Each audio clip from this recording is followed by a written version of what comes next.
Hello and welcome to this week's Storyworks Roundtable. Today, Robert and I are talking about introducing characters, actually getting them on the page. How do we get our characters to make an entrance, make them real before the reader, and do all of the pertinent layering in to grab the reader's attention as we make these introductions.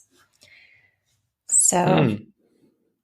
Yeah, this is something I was talking to a client about this morning, so it's fresh on the top of my mind. Okay, yeah. And what were the issues that you were dealing with then? Well, so one thing writers can make a mistake with is introducing, Joe. Here's Joe. Joe's a tall guy with dark hair and a crooked tooth, right? And then they get on with the action. They send Joe out to play with the other characters, thinking that Joe is now emblazoned in the reader's mind. So every time the reader sees the name Joe, they've got the crooked tooth guy. Right, the vivid mental picture of who Joe is and what that means to the story. But we don't. So introducing characters really needs to be a process of layering or spiraling, So Joe enters the scene and we get that first impression description, and then maybe there's some movement, some action. If Joe walks into a poker game, then you might show us the other players at the table. There might be some greetings, or maybe people ignore Joe and they're talking about the cards and stuff. And then Joe joins the scene. So Joe's moving, Joe says something. Okay, all of that is revealing personality. What does Joe do when he sits down at the table? Does he whip out a money clip with a ton of cash on it? Is he a big shot? If he's like throwing money on the table, that tells us something about who he is and his approach to the game and to these characters as well, the other people at the table, and then you might have him lose a pot, say, and he starts getting angry, and the narrative could slip into some backstory about the reason Joe's in the middle of serious dental work is because last time he got mad at the poker table, a guy punched his teeth out, right? So you get a little bit of backstory layered in there, and we're learning more about Joe. And so it's a movement. The introduction is a moving through a scene, giving us layers of information, making it relevant to the moments and not just like, here's Joe, go. Yeah, because it's interesting because this is actually quite different to how we might behave in real life. So, let's say you and I attend, a writers' conference where everybody else is a stranger, and we go into a small room with a dozen other people in there. Most of us can say, okay, what do you write? I write this, and, where do you live? What do you do? Do you have a day job? There's a lot of exploration, but to read that in a novel would just be yawn after yawn, really, unless it was connected to something that had to happen in that scene. So I think the point you make about doing the slow reveal, this is really where we see masterful telling, masterful showing rather than telling, because it's easy to describe. And it can be quite fun to describe your characters as well. And if we think about the lowest level of that, it's the mustache twirling villain with the black cape. It's quite fun to describe them, but as a reader, it does nothing for us. But if we zoom in on that villain, and we don't know the villain yet, and they're hunched over a desk, and then we zoom in further and we see that they're pulling the legs off a spider, we go, oh, okay, this is horrible. Who would do such a thing? And so I think there's that great thing about, what we do shouts louder far, than what we say. So I think it's worth embodying that when we bring characters in, is that what is the behavioral entrance that is essential to what I'm trying to get across in the story as well, because otherwise they're just a side character that doesn't matter. The taxi driver with no name. Right. All we might need to know is that they obviously haven't washed for a few days. And sorry, taxi drivers. I'm making a terrible slur. All taxi drivers. They're But just this is why working people so go hard. yeah, that's right. Yeah. Yes. Yeah, I think it's easy for writers to forget about their narrator as well. They want Right. to have the character make an appearance and then throw the character into action, but giving us elements of backstory, giving us a descriptive aspects of this character can then bring that scene to life. So when the character enters the action, we know more not only about the character, but about the character's relationships, the character's, backstory, Yeah, that's very true. I mean, how you're assuming your main character is in this scene, then how they react and respond is going to again shout louder than anything they say. Rather than saying, "Oh, it's Jane." Jane's my best friend from school, but sometimes we fight. Mm-hmm. Okay, you could do that if it was all you needed was a very quick thing, but it'd be far interesting to the door opens, is Jane, and my heart plummets. Is this going to be one of our good days? And then just leave it, and Mm-hmm. you don't need to do anything more except the reader now says, "Oh, okay, what's going to happen here?" Right. It's interesting, isn't it, how you go about assembling your cast. Mm-hmm. It is. And, by going into the narrative, stepping out of the scene, weaving it into the scene, but stepping into narrative and out of the action can shift what the scene is about. Today in the workshop, we were looking at a story called, I think, A Dead Man in, let me see, I don't have it in front of me. I'm looking, I don't see it here, but A Dead Man in Nashville, I think is the title of it. And I can put the title and author in the show notes. But there's this opening hook sentence of, a man died right in front of us in Nashville. And then who's us? Who's the narrator? So me, my father, my brother, we were in the car at a stoplight and we were in Nashville because we were moving my brother across country. And so you get this paragraph that's establishing who the story is about, why they're where they are, how they got there, what they're doing, right? So you get that essential setup of the who, what, when, where, why addressed in that opening. Pretty quickly, yeah. Yeah, and then we go into some of the family's backstory. So we learn that they're happy, that their lives are looking up, that, the siblings grew up with their dad without their mom, and their dad's a musician. And it's 2 full pages of this backstory, and it's so engaging. We're learning about the characters and their relationships and their struggles in life, but it's vivid. And then we come back after 2 pages of this to the stoplight in Nashville, and you never get bored. You're never feeling like you were ripped out of the story to learn the backstory. That's clever. Yeah. Yeah. And the reason is because what is the story about? It's about this family. It's about their relationship. It's about the father's dream to be a country musician.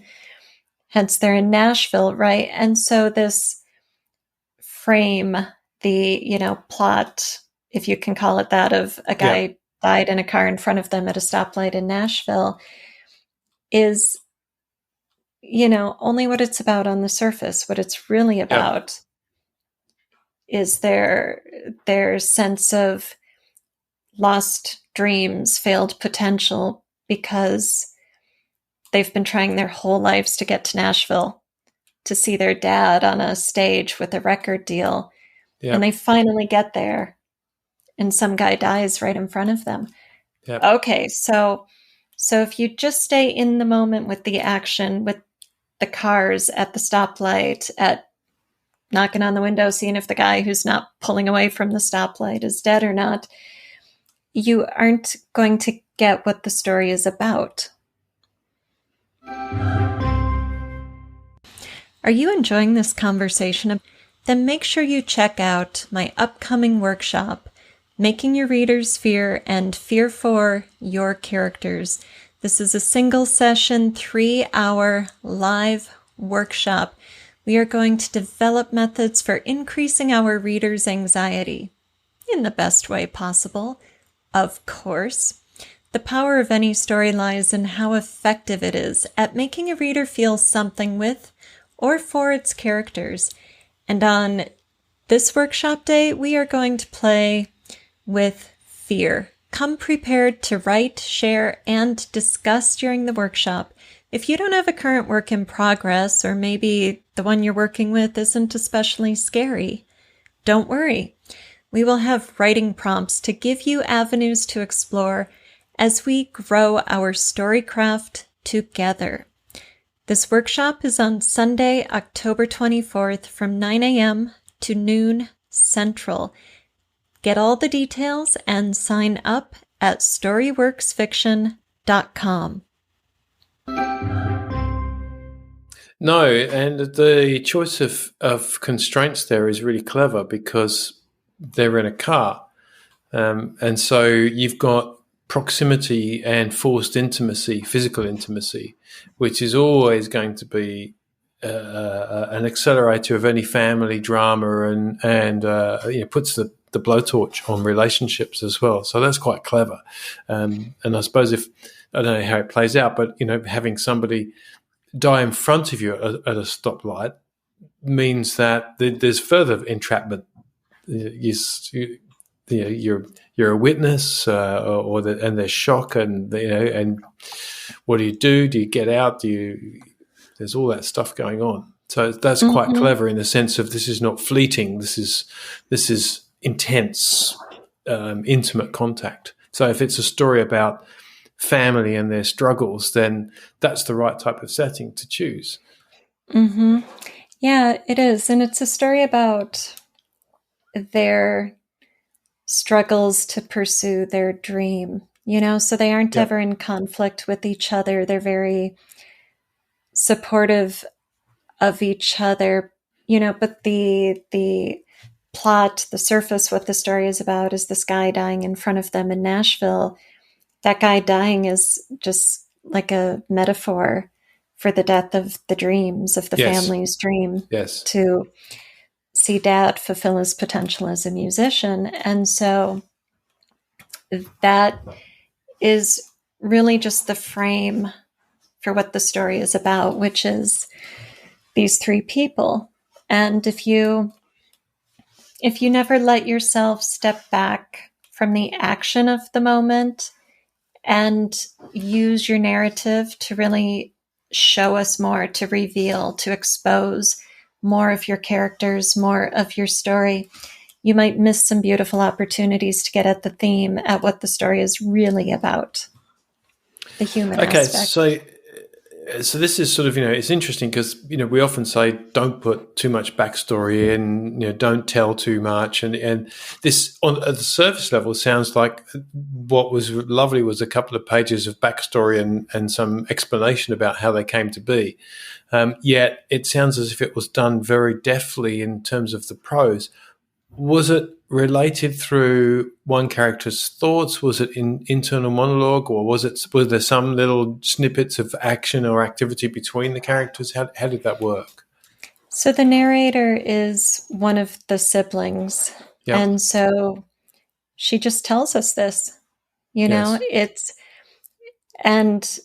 I want to remind people that telling, in the sense of show, don't tell, telling that way is a negative form. It's a poorly executed form of narrative. Yeah. But so when I say that the narrator just tells us this, it's just the narrative exposition. She doesn't have to say, I remember when, or she doesn't need a trigger to send her into a flashback. She is our storyteller, narrator, and she just relates it to us very fluidly through the narrative. And, you're right that you don't ever want your backstory to come in like an info dump. But in this story, what the story is really about is the family and the dream. And so going into that backstory brings that to the forefront, and really makes the dead guy in the car the site for exploring what the story is really about. Yeah. Right? It's the situation that gets us into the thematic content. So the thing that carried that particular one was the strength of that particular narrator's voice. So even though it might sound, somebody inexperienced would say, "Oh, but that's just a character telling exposition." Well, yes, at one level it is for sure, and how they do that is the difference that makes the difference. So as you say, if they started out with, well, let me explain why we're all here, maybe that could be a bit heavy-handed. But if they just launched straight into, it was 5 years ago, we'd all agreed on one thing. We were going to see Dad on stage, So all of a sudden you go, okay, I'm being addressed as opposed to told, sort of thing, So there's a different sense of engagement there. There is. And also when she goes into the past and relates it to us, you mentioned voice. So we are not being told Dad was a singer-songwriter and his buddies would come over and jam in our single-wide trailer.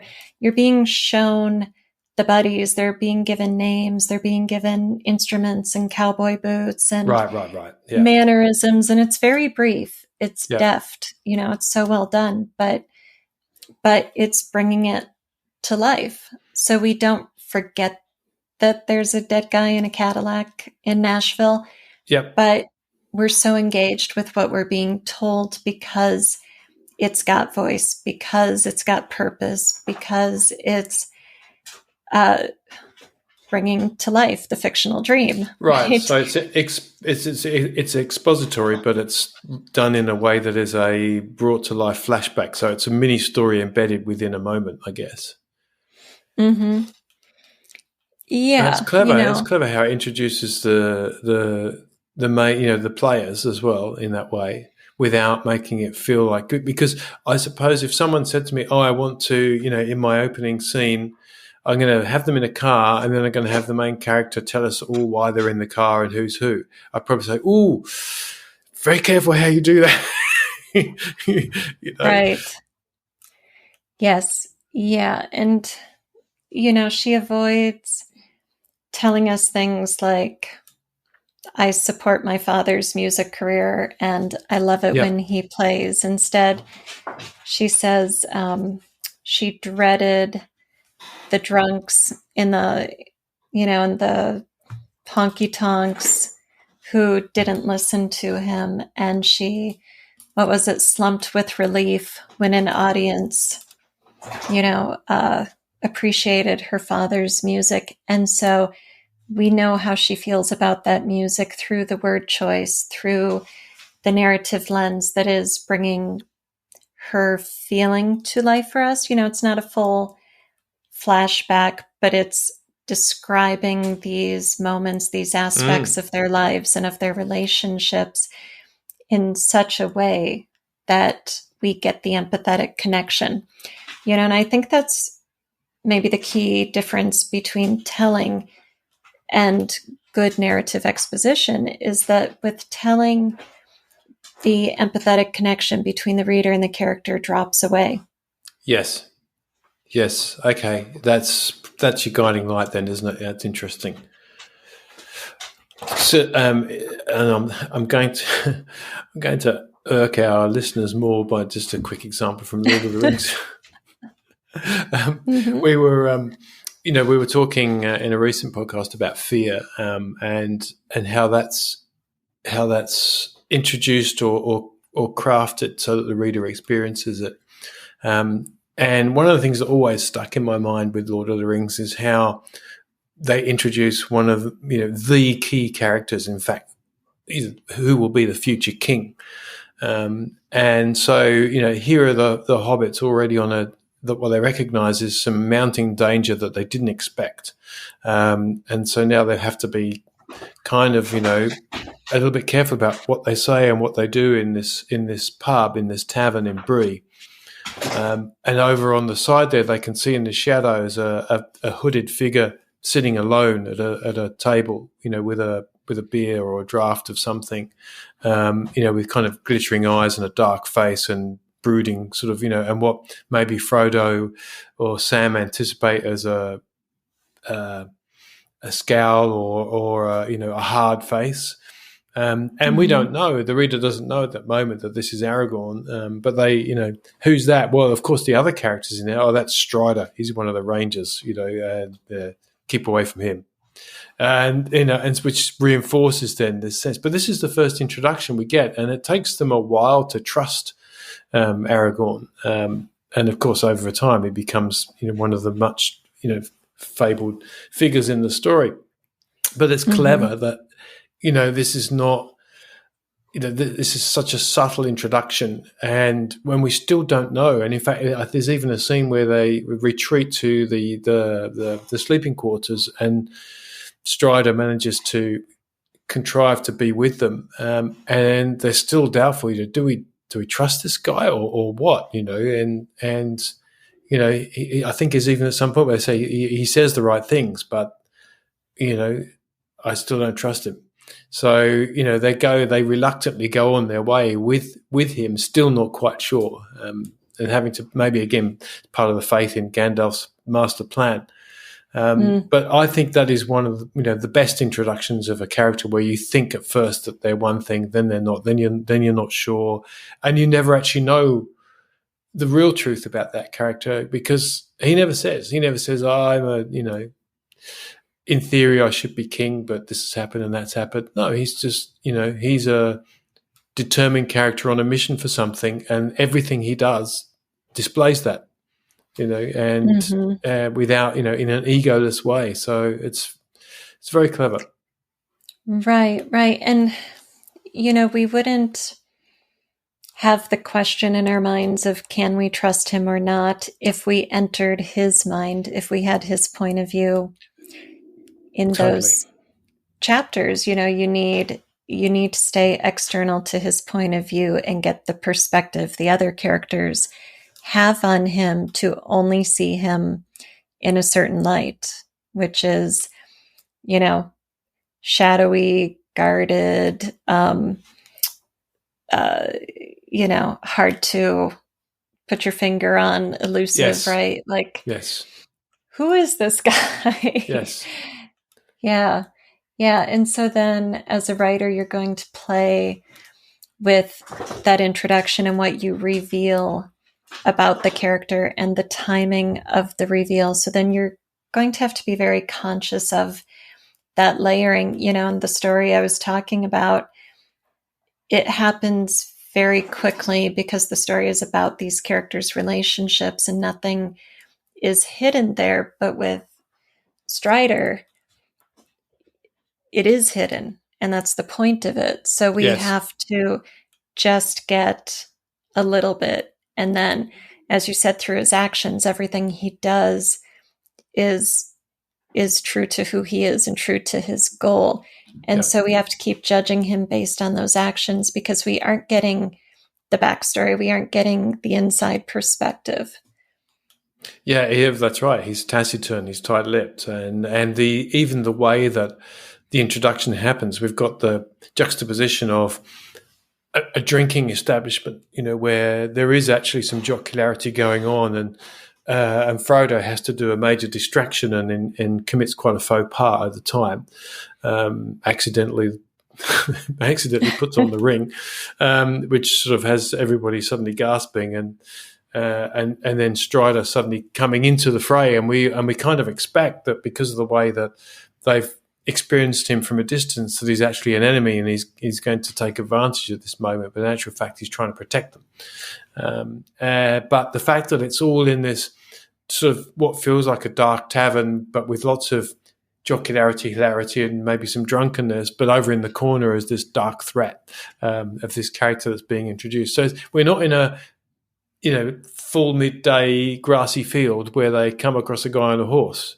This has been deliberately put in play to help juxtapose the sense of there's dark and light in this story, and it's not always obvious where that comes from. And in a way that foreshadows, other characters such as Saruman, who gets introduced later, who is thought to be a good wizard and turns out not to be. So I think there's some lovely layering in there that goes on if you can introduce your characters that way. Right. And it's so carefully crafted because you need the reader, you're always crafting what the reader's experience is. That's ultimately what we're doing. And that's why we make our point of view choices and why we reveal what we do in any given moment through the narrative. And so, it takes a masterful hand to have the reader strung along that whole time. Who is he? What's he doing? Can I trust him? Is he a threat? Is he not a threat? Until you get to that stage where your protagonist trusts him, where your protagonist understands, right? Where all is revealed. And then we're like, oh, okay, this is who he is. This is what he was doing. This is why he was doing it. And so, it goes back to that issue of writers having too many point of view characters and showing too much to the reader. And I find they're always doing it to create suspense, but that can backfire. But it has the reverse. Yeah. No, I completely agree. Yeah. Mm-hmm. Yeah. And also it risks the disattachment from the person that we're reading the story for, and Tolkien does that a bit as well, because you do spend a lot of time with Merry and Pippin when they aren't necessarily really moving things along. There's just an element in there that helps dispatch Saruman and gives some sort of depth to the fantasy. But we're not with either Gandalf or Frodo and Sam, so we're sort of not with the major sort of plot drivers, I suppose. And that's always been my issue with multiple POVs, is that you get really attached to usually one character, or maybe three, but perhaps there are 8 and there are 5 you don't care about. So there's that, as well as the fact that you're introducing characters and robbing the reader of the suspense of finding out about them through other means. So I think, you're right. That's a very careful choice to make, is, how do I bring them in? I do love sometimes when you're in first draft mode, even with a really good outline, that as the scene's unfolding and you think, I need a foil, or I need somebody to bounce something off, or I need something to happen, I need a character to trigger that or to incite it. And then all of a sudden you've got another character on your hands and you think, okay, what can I do with them? And sometimes it's not until you come back in your revisions, you think, I just had this brilliant idea. They could be, So I think, of all of our sort of admiration for writers who do this quite cleverly, it isn't necessarily all going to spill out in your first draft. Yes. Yeah, that's very true. I mean, Yes. it's a gift from above when the first draft just spills out and Yes. done. Beautiful. Perfect. There we go. This is my great novel. The end. Thank you for listening to the Storyworks Roundtable. Find all our shows, show notes, and videos at storyworkspodcast.com.